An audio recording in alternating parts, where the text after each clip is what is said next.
Hey there, viewers, where are you tuning in from right now, and what time is it on your end? Share your details in the comments. I love seeing how far these stories reach.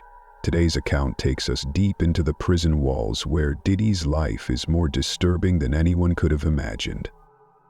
Let's dive in. Chapter 1. The Fall of a Mogul. I remember the exact moment Sean Diddy Combs walked through those doors. Not the Diddy from the TV screens. The larger-than-life mogul dripping in diamonds, flashing that power smirk like he had the world in his pocket. Not the Diddy who once threw million-dollar parties on yachts, who made careers with a snap of his fingers, who had presidents, A-list celebrities, and billionaires on speed dial. Now this Diddy was different. This Diddy had his hands cuffed in front of him, his posture stiff, his eyes scanning the room like a man who still hadn't accepted where he was. He didn't belong here, and he knew it, but that didn't mean the prison was about to make any exceptions. The air in MDC Brooklyn was thick, stale, and humming with the quiet kind of energy that meant everybody knew who had just walked in. Some of the guys stood near the doors, arms crossed, their faces blank but their eyes sharp, watching him. Others just smirked, nudged each other, whispered under their breath. You could hear it in the way the noise shifted, a mixture of curiosity, amusement, and something darker. Nobody says it out loud, but there's a code in here. It doesn't matter who you were on the outside. In here, you're nobody until you prove otherwise. I saw it in his face, the way his jaw tightened, the way his breathing changed just slightly when the cuffs came off. He had walked into this place like he still had some control left, but the second those cuffs were gone, it was just him. No bodyguards, no entourage, no power to snap his fingers and make things disappear. He stood there for a second too long, just staring at his hands. Maybe he was still waiting for someone to step in, to say this was all a mistake, but there were no lawyers here to smooth things over, no press conferences, no PR team.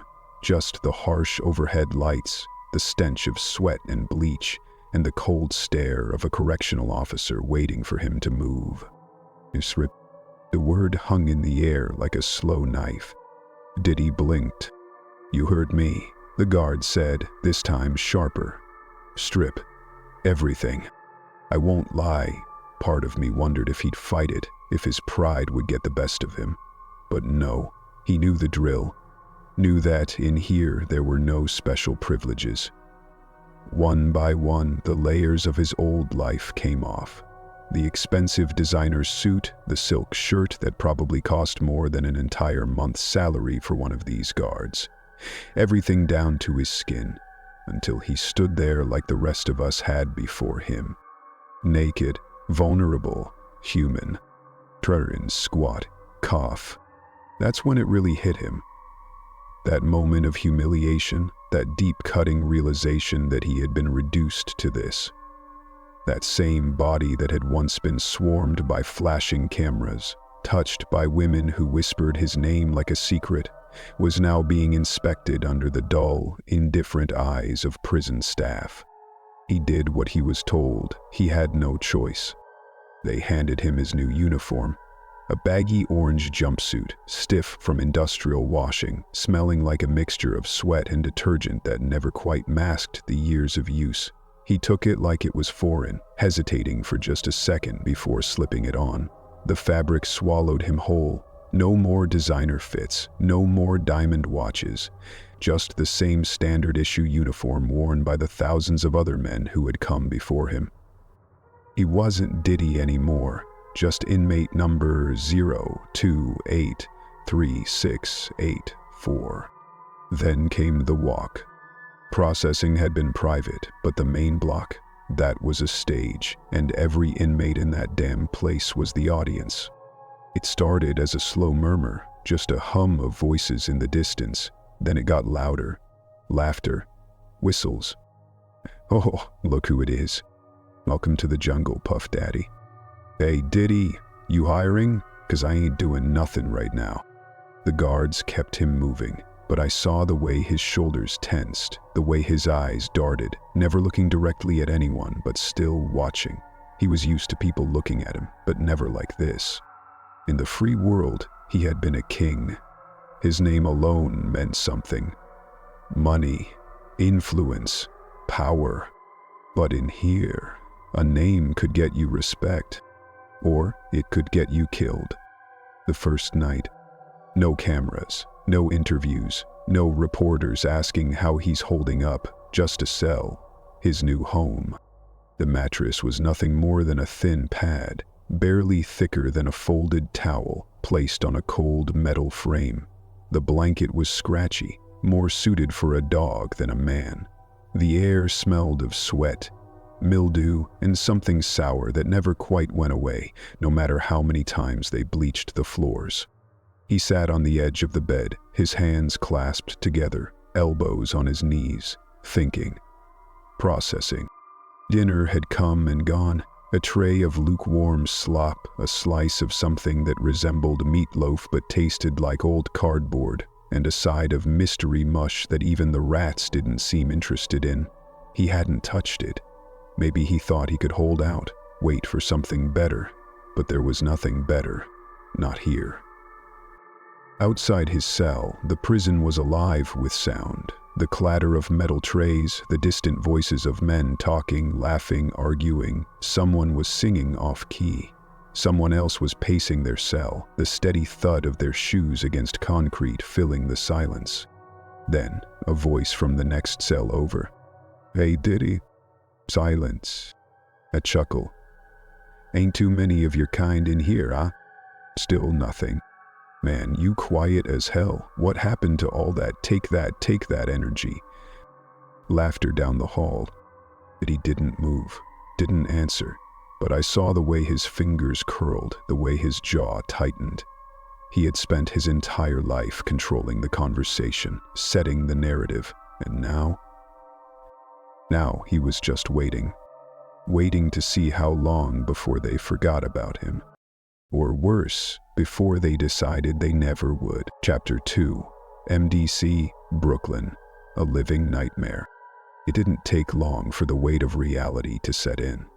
By the second day, the illusion that this was all some temporary inconvenience had already started to crack. MDC Brooklyn wasn't like the private compounds and penthouses he was used to. It wasn't even like the high-end rehabilitation centers some of the industry's elite had checked into after their scandals, where therapy sessions were paired with scenic views and organic meals. This was a place designed to break men down. The walls themselves seemed to hum with tension, thick with the kind of restless energy that only came from men who had nothing left to lose. The air was stagnant, carrying the scent of sweat, mildew, and something metallic that never quite faded. The lights overhead flickered, casting a dull, lifeless glow that made everything look washed out. It was the kind of place where time stretched out unnaturally, where hours bled into each other until even the concept of morning and night started to lose meaning. Diddy had been placed in the general population, not in protective custody, not in some isolated luxury unit reserved for the ultra-wealthy. No, MDC didn't do special treatment, not in a case like his. He wasn't just a celebrity locked up for tax evasion or insider trading. He was facing the kind of charges that came with real enemies.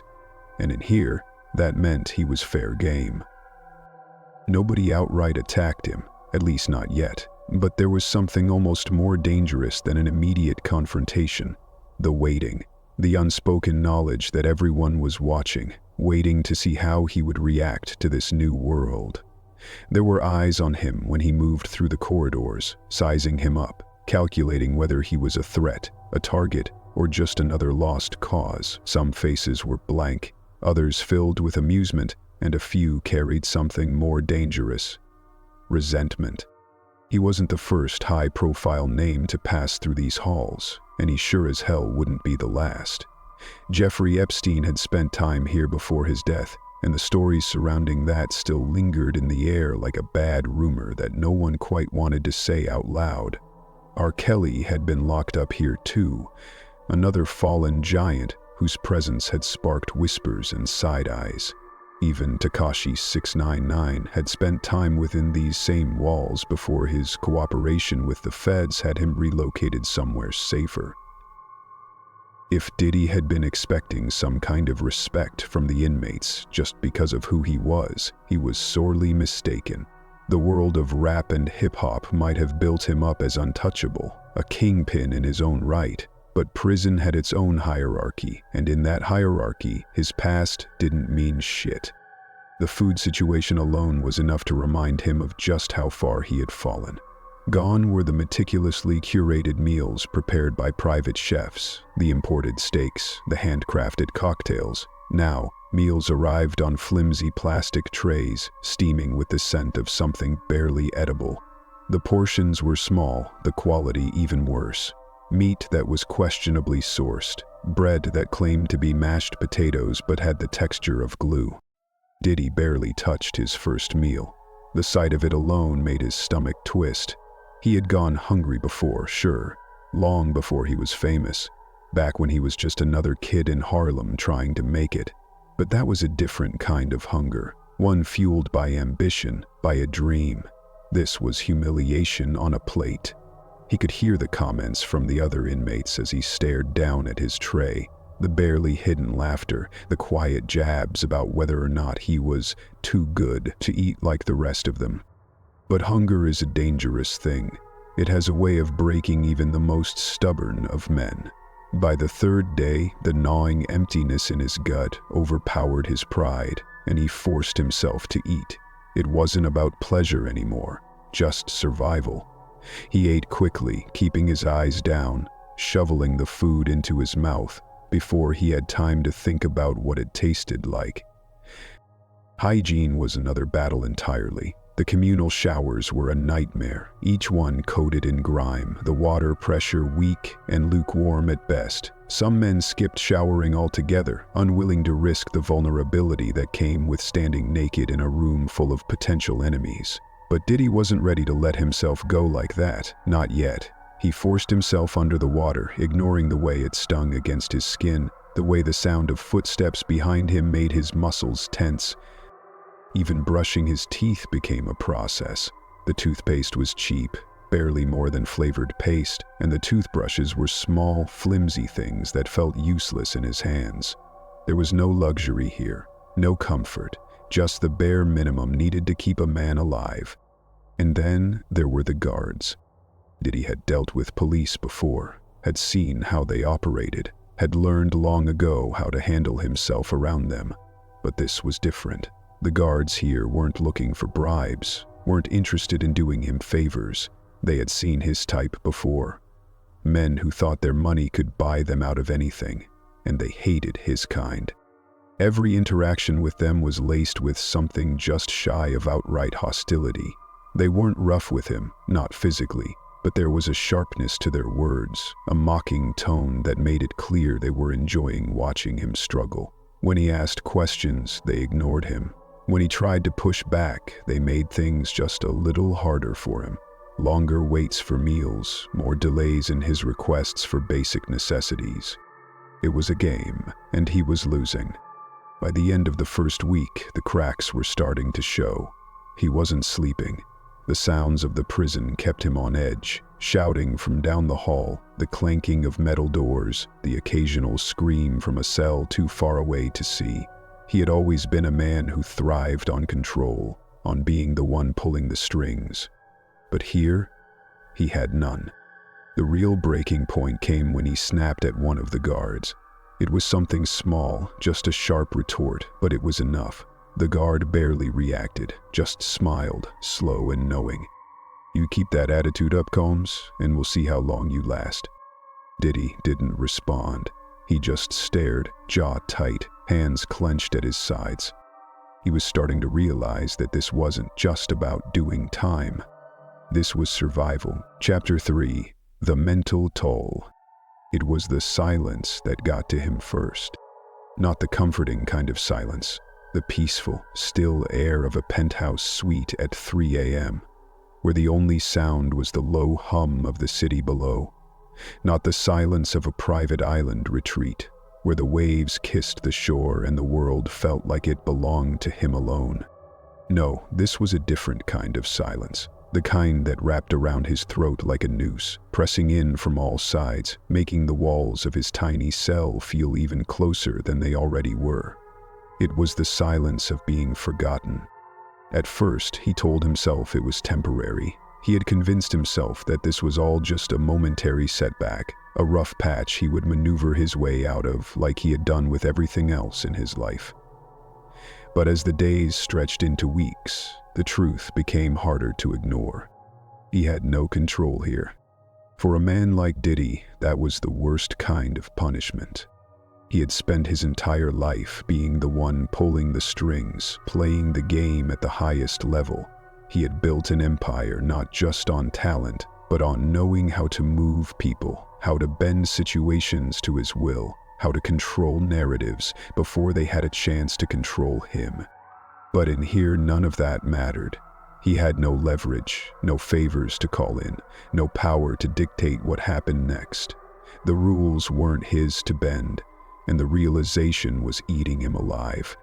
The days blurred together, time lost meaning. There were no late-night studio sessions, no deals to close, no phone calls to return, just the slow, grinding monotony of prison life. The same cold concrete beneath his feet, the same metal bars framing his reality. The world outside moved on without him, and that terrified him more than anything. But what haunted him the most wasn't just what he lost, it was who he had left behind. How many of them were turning on him right now? How many of his closest associates, the ones who had smiled in his face and toasted to his success, were sitting across from investigators, cutting deals to save themselves? He had built his empire carefully, keeping certain people close, making sure loyalty was rewarded and betrayal was punished. But even the most loyal of soldiers could break under pressure. And the pressure was high. Every night, as he lay on his thin mattress, staring up at the cracked ceiling, the thoughts gnawed at him like rats in the walls. Who was flipping? The whispers in the prison halls didn't help. Yo, you hear they got another one of his guys in questioning? Word is, somebody cut a deal. Shit, if he ain't careful, he gon' be the next one to take the fall. He didn't know how much was real and how much was just prison talk, but it didn't matter. The damage was already done. Paranoia had its claws in him now. He started to see things. Patterns, connections, movements that didn't sit right. A guard taking just a little too long to unlock his door, looking at him like he knew something. A group of inmates laughing, then going silent when he walked by. A note left behind on a food tray. Just a scrap of napkin with nothing written on it, but the mere fact that it was there felt like a message. Every interaction became a game of deciphering intentions. Was that guard genuinely trying to do his job, or was he watching him, reporting on him? Was the doctor actually evaluating his mental state, or was he being studied, poked, and prodded like some kind of experiment? Was the man in the next cell over-friendly, or was he just waiting for the right moment to make his move? The psychiatric team came daily, but he didn't trust them either. He asked too many questions. How are you feeling today? Have you been sleeping? Any thoughts you'd like to share? He didn't answer at first. Silence was power. He knew that. Giving them too much would only give them something to use against him. But the longer they kept coming, the harder it became to keep up the act. He wasn't sleeping. Not really. His body was exhausted, but his mind wouldn't let him rest. Every time he closed his eyes, he saw things. Faces, headlines, whispers of conversations that might not have even happened. The paranoia didn't stop when he woke up, either. The lines between reality and delusion blurred more each day.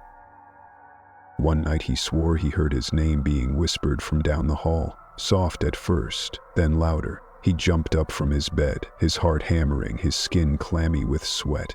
He pressed his ear to the wall, but the voices stopped. Was it real? Another night he thought he saw someone standing outside his cell, just beyond the dim glow of the hallway light, a shadow, motionless, watching. But when he blinked, it was gone. He didn't tell the psych team about that. What would be the point? He already knew what they'd say. You're under stress. This is normal for inmates adjusting to confinement. They wouldn't understand. They didn't know what it was like to be hunted from the inside. He felt it closing in, the weight of it all, the walls, the silence, the paranoia. It was pressing down on him, squeezing him until even breathing felt like a chore.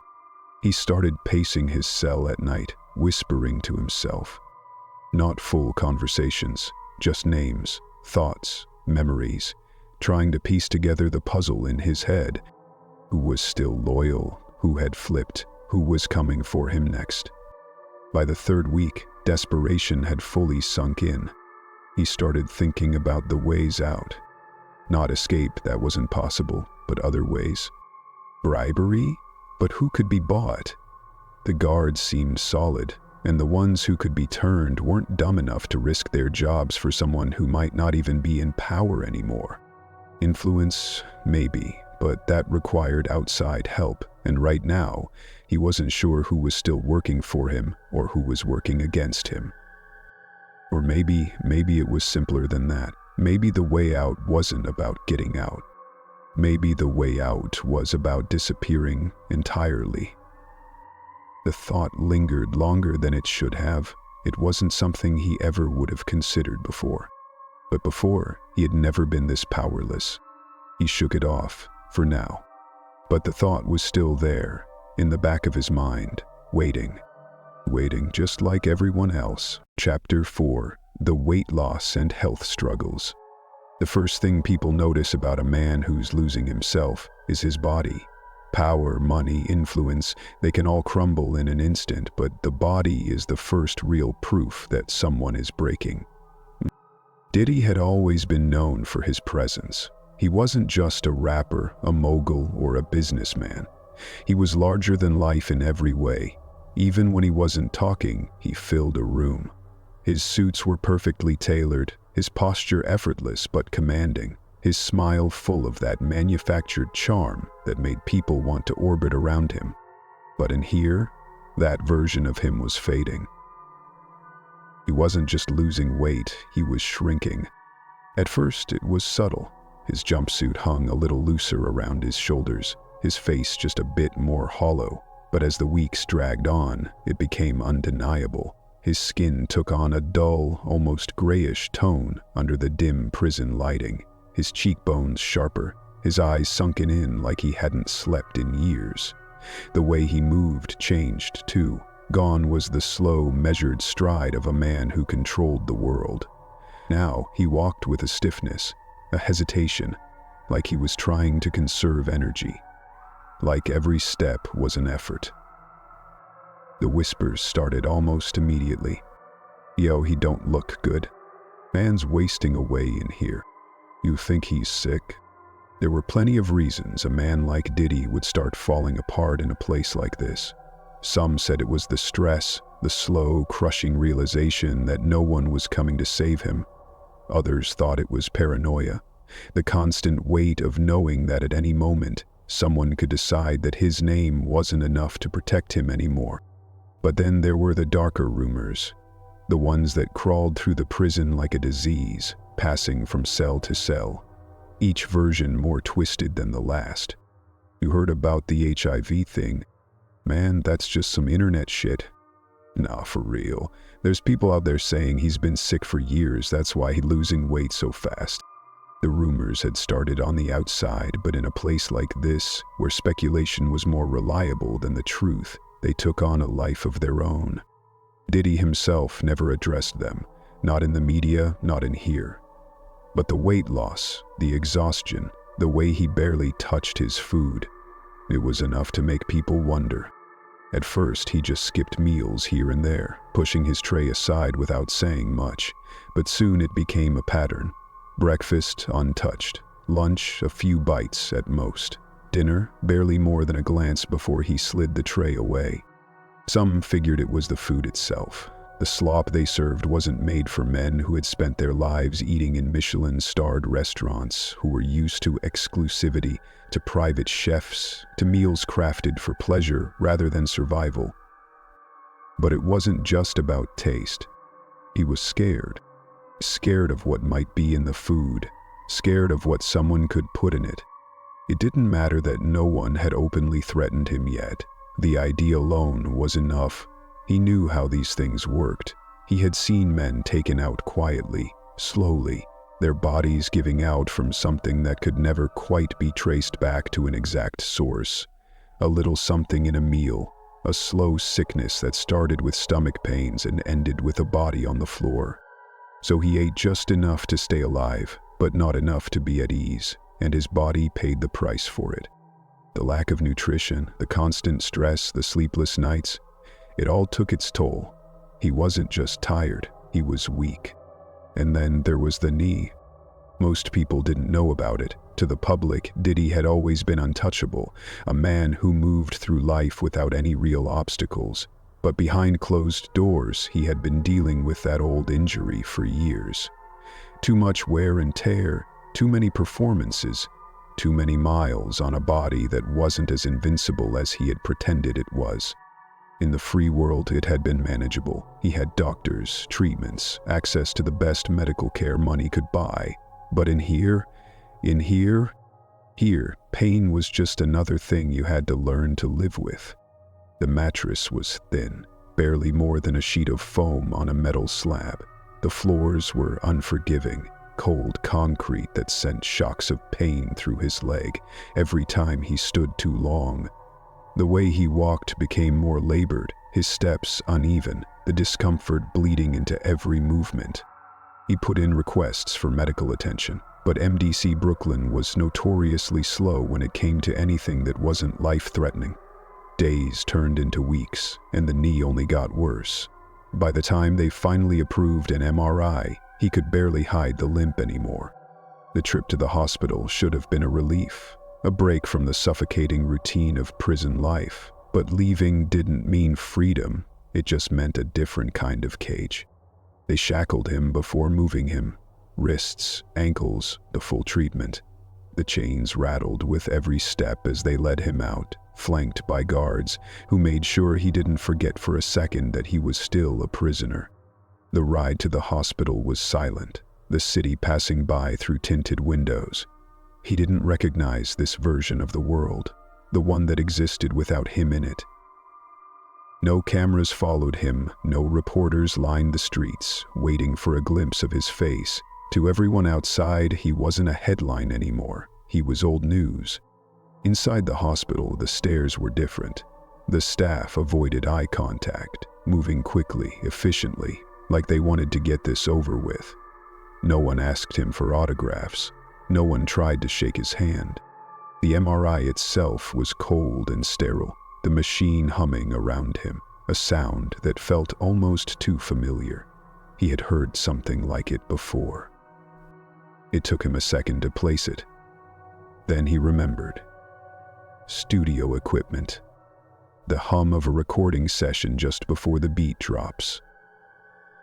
That sound used to mean something. It used to be power. Now, it was just another reminder of what he had lost.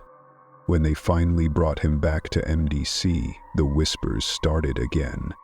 The Mel took him out for medical? Damn, he worse off than we thought. Yo, maybe the rumors are true. But he ain't making it out here, man. He tried to ignore it, but it was getting harder to drown out the noise. The walls were closing in, his body was failing him, and the world outside, it was moving on without him. Chapter 5. The Inmate Hierarchy, Allies and Enemies. Prison isn't just about doing time, it's about knowing your place. And for a man like Diddy, that place was still unclear.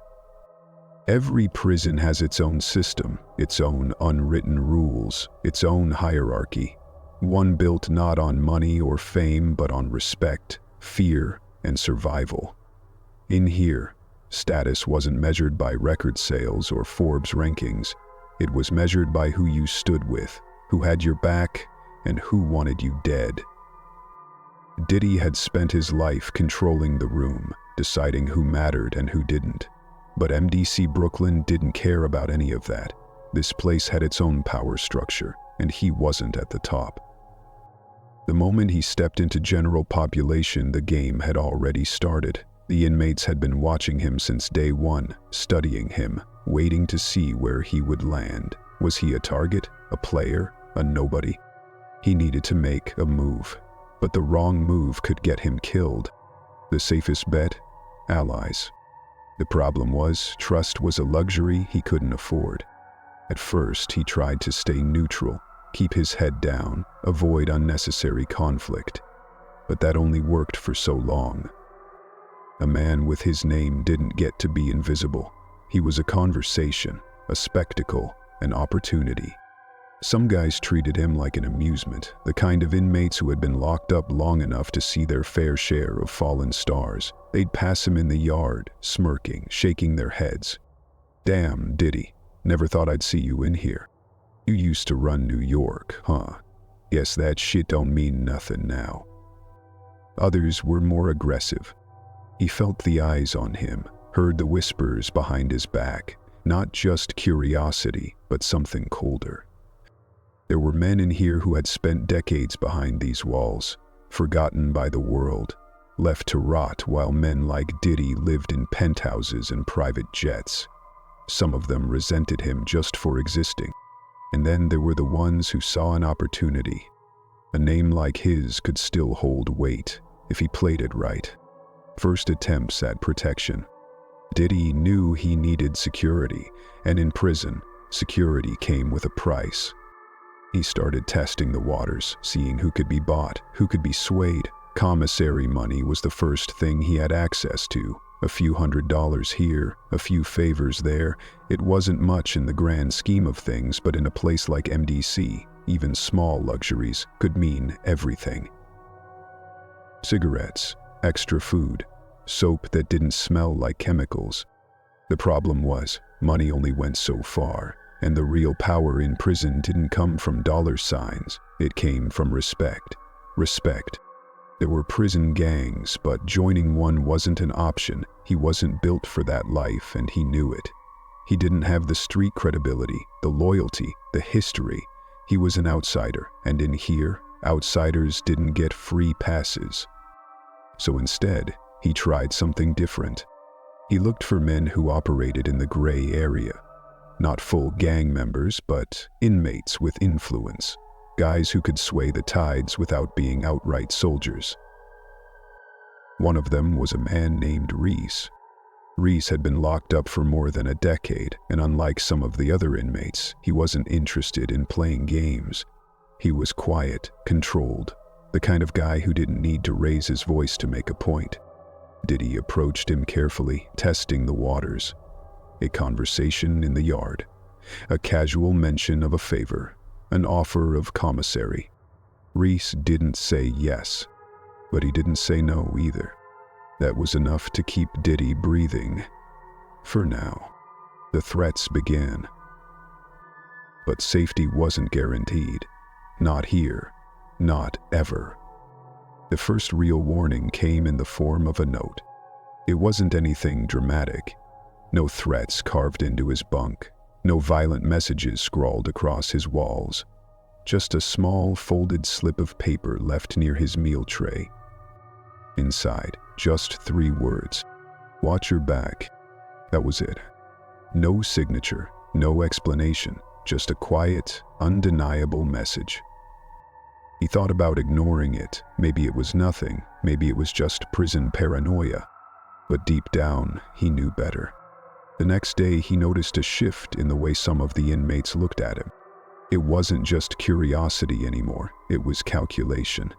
Something was coming, he just didn't know when. The first confrontation. It happened in the common area.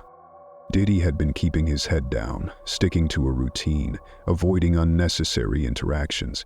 But prison doesn't let you fade into the background, it forces you into the fire. He was sitting at a table, eating as much as he could stomach, when a shadow loomed over him. "Yo, Diddy." He looked up. A man stood across from him. Big, broad, the kind of guy who had spent years packing on muscle just to intimidate men like him. Diddy didn't respond at first. He knew this game. The guy smirked. "You know who I am?" Diddy just staring. "Nah, you don't. But I know who you are." The guy leaned in, voice dropping lower. "And I know you ain't got no real protection in here." Diddy's hands tightened around his tray. "See, thing is," the man continued, "big names like you, y'all get tested. It ain't about money. Ain't about who you knew on the outside. It's about what you worth in here." He let that hang in the air for a second. Diddy said nothing. Then the man smiled, like he had already won. "Don't worry," he said, straightening up. "You'll find out soon enough." Then he walked away. Diddy exhaled slowly, forcing himself to stay calm. But the message was clear. This wasn't over. The reality of his situation. Diddy had two choices. He could keep playing the waiting game, hoping that his name alone would be enough to keep him safe. Or he could find a way to fight back. But fighting back meant stepping into a world he had spent his life avoiding. It meant playing a game where he wasn't the one in control. And in MDC Brooklyn, losing that game didn't mean losing money. It meant losing everything. Chapter 6. The push for his release. Diddy sat in his cell, his back against the cold wall, fingers idly tapping against his knee, his mind racing through names. Names of men he had done business with, names of people who owed him favors, names of those who stood to lose something if he never walked out of this place. Because if there was one thing he knew, it was that nobody stays locked up alone. There were forces beyond these walls. Powerful people, corporate giants, industry players, who had built their own empires with his name attached to them. Diddy wasn't just a celebrity. He was a brand, a revenue stream, a symbol. And if he fell for good, it wouldn't just be him who lost. The first hints of this quiet push for his release came in subtle waves, small enough that most people wouldn't notice unless they knew what to look for. The media coverage started to shift. Just slightly. At first, his arrest had been a feeding frenzy. Every detail, every accusation, every courtroom appearance dissected and played on a loop. Every headline painted him as a monster, a man whose secrets had finally caught up to him. By then, the tone softened. A few carefully placed opinion pieces began popping up. Nothing blatant, nothing that outright dismissed the charges against him, but enough to cast doubt on the case. Phrases like rushed judgment and trial by public opinion began creeping into the discourse. Some reporters began questioning the severity of his incarceration. Should he really be in general population? Is this treatment fair for someone who hasn't been convicted yet? Are we witnessing the downfall of a black mogul in a way that wouldn't happen to a white billionaire? It wasn't a full-blown campaign, but the pieces were being moved. Powerful forces in the shadows. Diddy had spent decades cultivating relationships in the highest circles of power. CEOs, political figures, executives who had profited alongside him, who had used his influence to grow their own brands. These weren't people who would publicly rally for him. No one wanted their name tied to him unless they knew for certain that he'd walk free. Behind closed doors, the pressure was there. Phone calls were being made. Legal teams were reviewing every technicality in his case, every possible angle for an appeal. Not because they cared about him, but because Diddy represented money. And powerful people don't like losing money. Industry ties and corporate concerns. The business world was watching closely. Diddy's empire wasn't just built on music. It was woven into the fabric of multiple industries. His liquor brands, his media ventures, his connections to high-end fashion and luxury entertainment, all of it had taken a hit the moment he got locked up. Some corporations had already started distancing themselves. Contracts paused, partnerships placed under review, careful PR statements that subtly indicated that Diddy was no longer an asset. But not everyone could afford to cut ties. Some were too financially entangled, their success tied to the brand he had built. For them, his downfall wasn't just an inconvenience, it was a threat. And they had a vested interest in making sure he didn't stay behind bars forever. Diddy's perspective, hope or delusion? Diddy knew all of this. Even as he sat in a concrete box, stripped of everything that had once made him powerful, he still believed in the game. He told himself that his name was still worth something. That those old alliances, old debts, old relationships, they still counted. That people were working for him, even if he couldn't see it. That the world still needed Sean Combs. But deep down, he also knew the truth. Prison changes things. And it wasn't just about his legal battles anymore. It was about time. The longer he stayed in here, the less valuable he became. The world outside was already adjusting to life without him. Executives were finding new faces to attach their brands to. Artists who once swore loyalty to him were already moving on. And the biggest threat of all? His influence was slipping. Because in the entertainment industry, the worst thing that can happen to you isn't being hated. It's being forgotten. A losing battle? Even with the powerful forces pushing for his release, the weight of public opinion was something that couldn't be ignored. And public opinion was not on his side. Every week new allegations surfaced. More lawsuits, more women coming forward, more damning details leaked to the press. The case against him was growing stronger, not weaker. And no matter how many calls were made, how many media narratives were adjusted, one reality remained. The evidence wasn't going away. Diddy could feel it slipping. His name no longer carried the same weight it once did. The game he had mastered for years, the one where powerful men protected each other, was turning against him. Because when a man like him becomes more trouble than he's worth, the people who once stood beside him start looking for the nearest exit. And if he wasn't careful, he was going to find out what it felt like to be on the wrong side of the machine he had helped build. Because when it came down to it, his legacy wouldn't be decided by who wanted him free. It would be decided by who was willing to let him rot. Chapter 7. The lawsuits keep stacking up. Diddy sat in his cell, his head resting against the wall, staring at the dull ceiling above. The weight pressing down on him had grown heavier in the past few weeks, not just from the physical exhaustion or the psychological toll of confinement, but from the realization that the fight outside wasn't slowing down, it was only getting worse. Every time he thought it couldn't get any more damning, another lawsuit hit. Another name, another story, another crack in the empire he had spent decades building. At first, he had tried to ignore the headlines, telling himself the media was just running with whatever they could find, that people were capitalizing on his downfall like vultures picking at a wounded animal.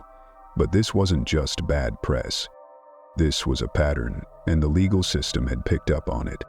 The latest lawsuit came from an aspiring musician, a man who claimed that back in 2015, Diddy had promised him a shot at fame, only for that dream to turn into a nightmare. The allegations were eerily familiar by now.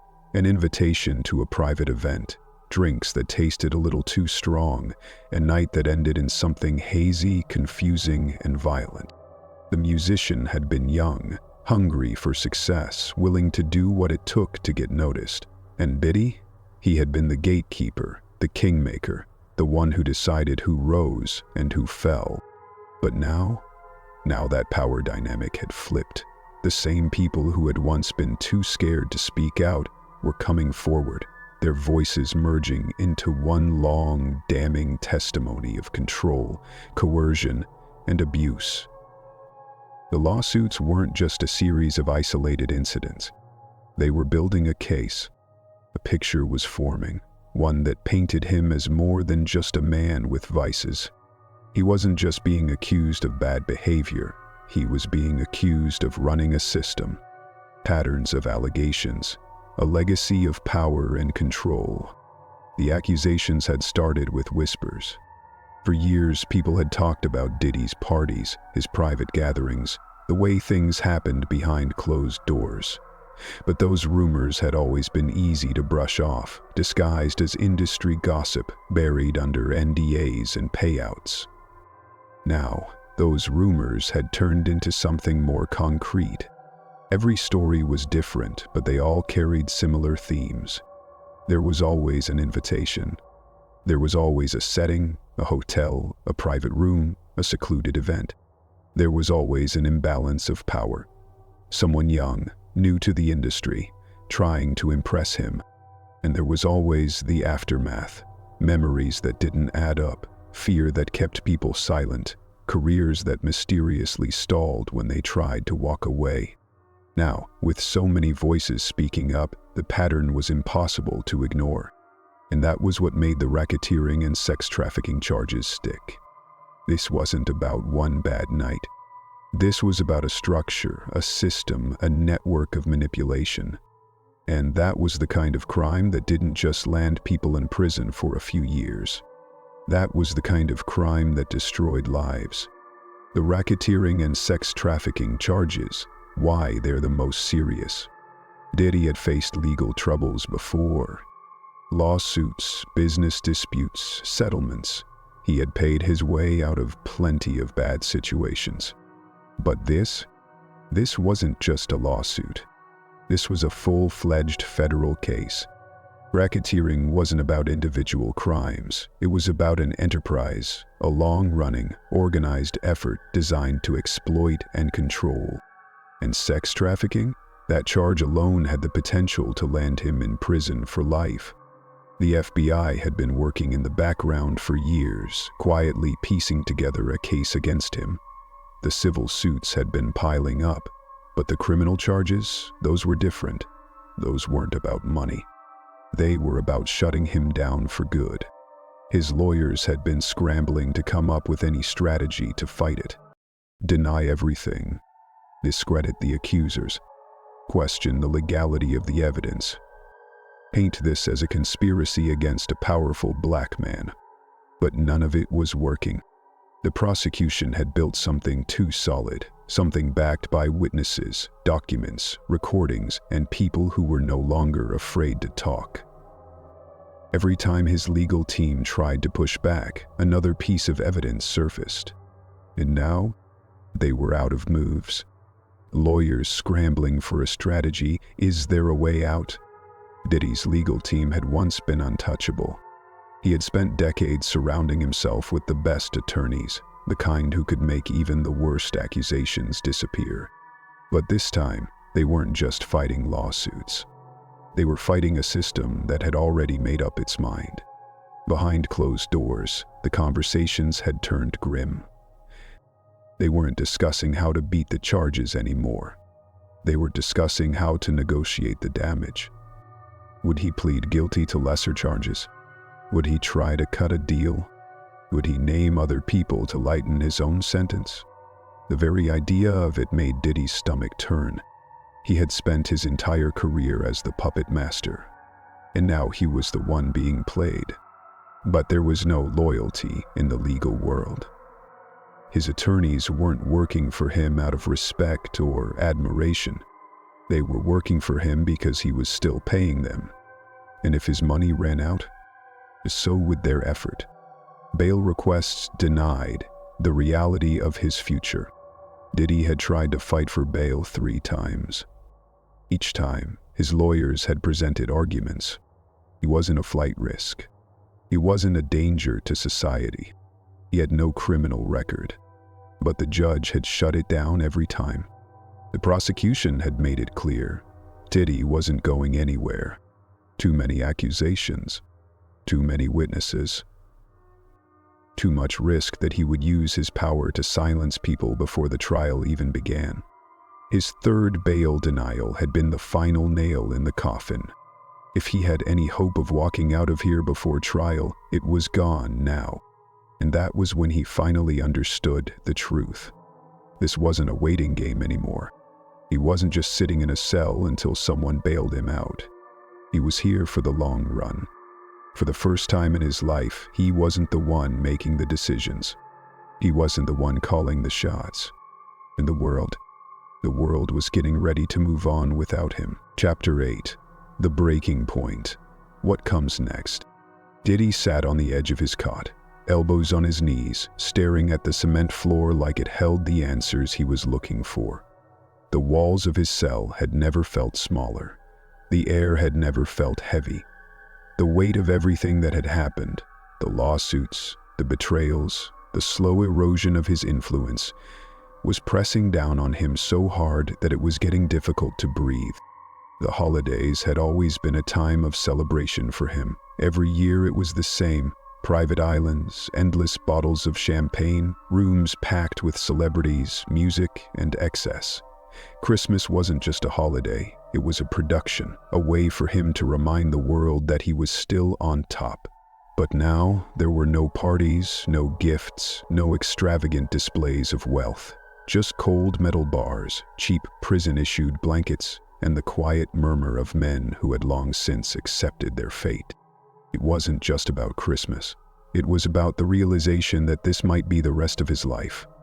The world outside was moving forward without him. He could feel it. His absence wasn't the headline anymore. The media had picked him apart for months, but now, new scandals, new controversies, new stories had taken his place. At first, he had convinced himself that this was just a phase, that everything could be fixed. He had survived scandals before, but scandals could be controlled. This was different. He wasn't fighting a PR battle. He was fighting the government. It was in the days leading up to Christmas that everything finally cracked. It started small, restlessness, a growing agitation, the kind of feeling that made it impossible to sit still, that made his own skin feel uncomfortable to be in. Then came the anger, the sudden outbursts, the way he would snap at inmates for looking at him too long, at guards for the slightest delay in response. He had spent months trying to keep his composure, trying to hold on to what little dignity he had left, but now that self-control was slipping. Then, one night, it finally broke. A guard had made some offhand remark when delivering his dinner tray. Something snide, something that might have been a joke, but in that moment, it sent Diddy into a blind rage. He lunged at the bars, slamming his fists against the cold metal, shouting things even he couldn't remember. The guard just stood there, arms crossed, watching him with amusement, like he had been waiting for this moment. "Yeah," the guard said with a smirk. "That's what I thought." Diddy's breath was ragged, his hands shaking.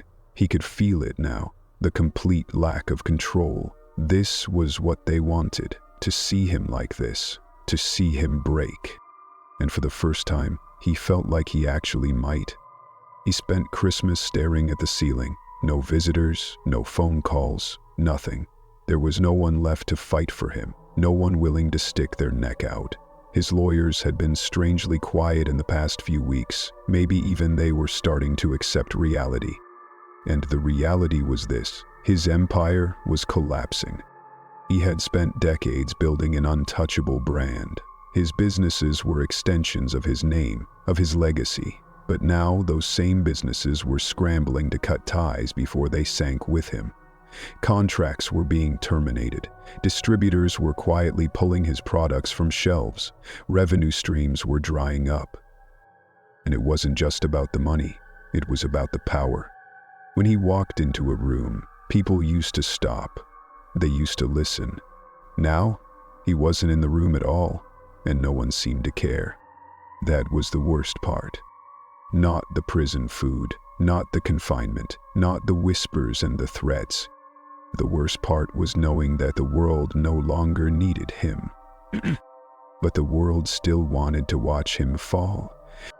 His trial was set for May 1st, 2025. The prosecution was ready. They had spent years preparing for this, slowly piecing together the kind of case that wasn't just about proving guilt, but about erasing him completely. They had witnesses lined up, evidence stacked high, a narrative that had already been cemented in the public's mind, and all Diddy had was a team of lawyers who seemed less sure by the day. The chances of beating this? Slim. Even the most optimistic of his legal advisors had started preparing him for the possibility of a plea deal. If he pled guilty to lesser charges, maybe he could avoid life in prison. Maybe they could negotiate something. But it would mean admitting everything. And Diddy wasn't sure if his ego would let him do that. His legacy, the one thing he had spent his life protecting, was already being rewritten in real time. He wasn't a mogul anymore. He was a criminal, a disgrace, a cautionary tale. And the industry? It wasn't mourning his downfall. It was feeding off of it. The same people who had once praised him, called him a visionary, shook his hand at every industry event. They were the same ones now acting like they had never known him.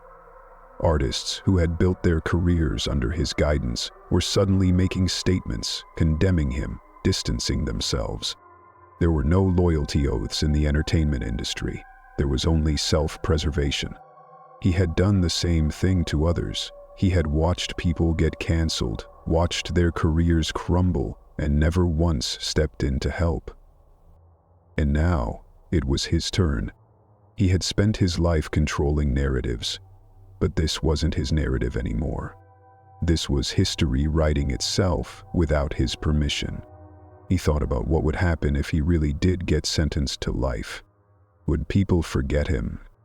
At first, no, the trial would be a spectacle, the sentencing a headline. But after that, after the dust settled, he had seen it happen before. A year in, people stopped talking. 2 years in, they stop wondering what happened to you. 5 years in, you become nothing more than a name from the past. The thought sent a deep, aching chill through his chest. Because for a man like Diddy, obscurity was worse than death. And that was the future waiting for him. The media would move on, the industry would move on, and he would be stuck here, trapped in the shadow of what he used to be. He wondered how long it would take before he stopped being Diddy altogether. Before he was just another forgotten inmate counting days in a place where time didn't matter. And for the first time since he got locked up, he felt it, the cold, undeniable truth. This wasn't a nightmare he was going to wake up from. This was his new reality, and there was no way out,